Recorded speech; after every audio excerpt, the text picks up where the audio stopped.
Question number 5 देखेंगे, the product of a non zero rational, ठीक है, जीरो तो रेशनल होता है, तो मतलब जीरो को हटा करके non zero rational and irrational number, और एक नंबर कैसा है, इर्रेशनल है, तो इनका प्रोडक्ट क्या होगा आप बताइए।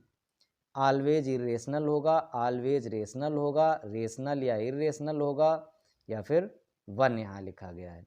तो देखो नॉन जीरो मतलब हमें जीरो नहीं लेना है, इसके अलावा कोई भी अगर रेशनल ले लें, एक रेशनल नंबर ले लें और एक इरेशनल नंबर ले लें। फॉर एग्जांपल हमारे पास रेशनल नंबर 2 है, ठीक है, और इरेशनल नंबर √3 है, तो इसका मल्टीप्लाई 2√3 आया, और ये कैसा है, ये इरेशनल है।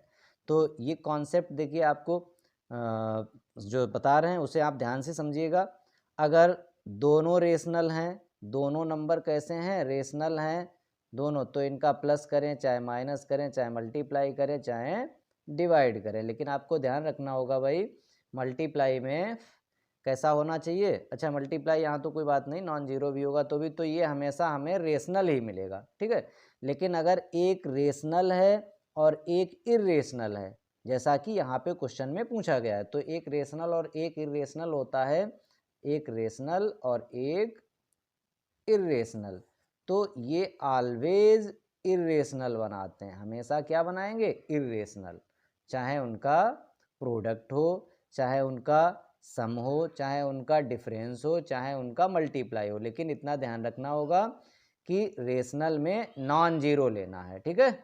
क्यों, क्योंकि अगर नॉन जीरो नहीं लेंगे तो भाई जीरो से इसका मल्टीप्लाई करेंगे तो फिर रेशनल आ जाएगा।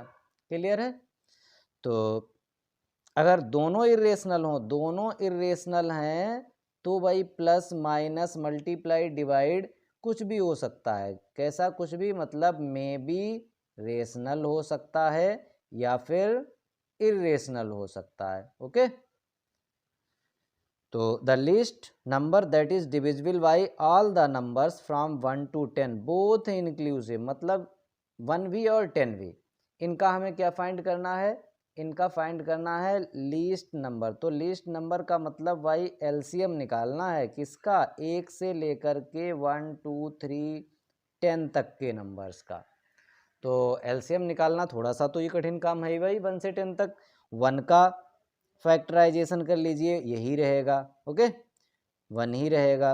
2 का भी 2 ही रहेगा हमारे पास, ठीक है। प्राइम फैक्टराइज, जो प्राइम नंबर है उनका फैक्टराइजेशन क्या, वो तो वही रहेंगे हमारे पास भाई। 3 का 3 ही रहेगा। 4 का हो जाएगा 2 × 2 मतलब 2 स्क्वायर। 5 का तो 5 ही रहना है, ओके। अब देखिए 6 का क्या हो जाएगा, 2 × 3। 7 का तो 7 ही रहना है, क्यों, क्योंकि खुद ही प्राइम है। और 7 के बाद 8 का क्या हो जाएगा, 2 to the power 3। 9 का क्या हो जाएगा, 3 स्क्वायर, ठीक है। और 10 का क्या हो जाएगा, 2 × 5।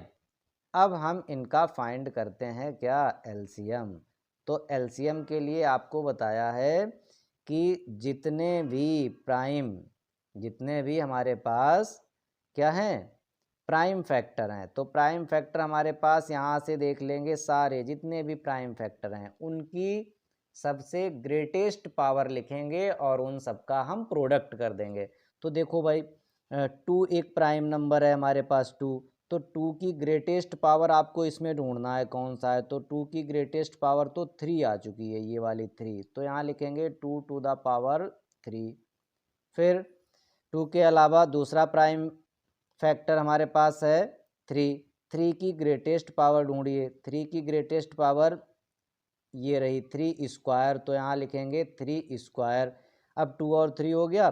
5 जो हमारे पास प्राइम फैक्टर आया है, तो 5 की ग्रेटेस्ट पावर, तो यहाँ तो देखिए 5 की पावर 1 है, यहाँ भी 5 की पावर 1, तो 5 ही मल्टीप्लाई में रहेगा। फिर इसके साथ मल्टीप्लाई और क्या रहेगा, 5 के अलावा अब हम देखते हैं, देखो 2 हो गया, 3 हो गया, 5 हो गया, अब 7 आया है, तो 7 की पावर 1 ही है, ग्रेटेस्ट 1 लिख दिया। अब हमारे पास 7 के बाद फिर कौन सा प्राइम फैक्टर आया है, देखिए अब तो कोई बचे नहीं, इतने ही प्राइम फैक्टर हमारे पास आए हुए हैं। तो कौन कौन से, 2 आया है, 3 आया है, 5 आया है और 7 आया है। इन सब का मल्टीप्लाई कर दो भाई।